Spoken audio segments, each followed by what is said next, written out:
सरस्वती पूजा के मौके पर ईगल माउंटेन पब्लिक स्कूल की तरफ से मंगलम विवाह भवन में एक सांस्कृतिक कार्यक्रम का आयोजन किया गया। इस कार्यक्रम में स्कूल के तमाम छात्र छात्रा, अभिभावक और शिक्षकगण मौजूद थे।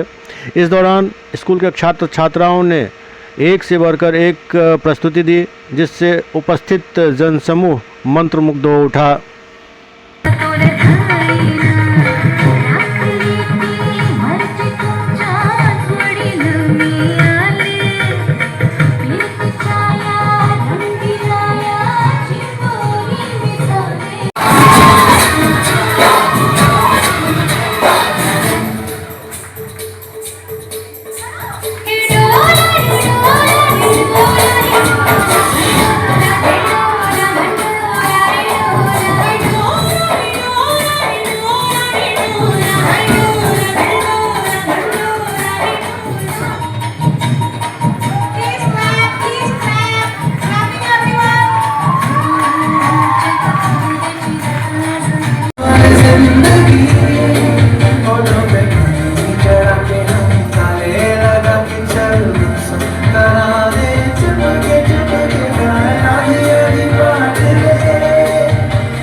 तरह का आयोजन है?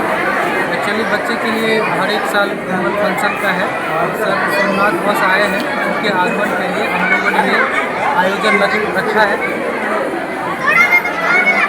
किस तरह के बच्चों ने रंगारंग कार्यक्रम का आयोजन किया है? बच्चों के एक्चुअली पढ़ाई के साथ साथ बच्चे के खुशी के लिए बच्चे को हर एक एक्टिविटी से अवगत करवाना ज़रूरी है। बच्चे को हर प्रोग्राम में जैसे डांस कंपटीशन सारा कुछ करवाना थोड़ा सा नहीं है, इसके लिए हम लोगों ने आयोजन रखा ताकि पढ़ाई के साथ साथ। आपका शुभ नाम? मेरा नाम राय प्रांजल कुमार है। अरे आ रहे हैं भैया। अच्छा है और इनका जो सोच विचार है culture is very important to us. हम लोगों को अपने समाज इसका जो अच्छापन होकर दिखाई दे रहा है। क्या शुभ नाम?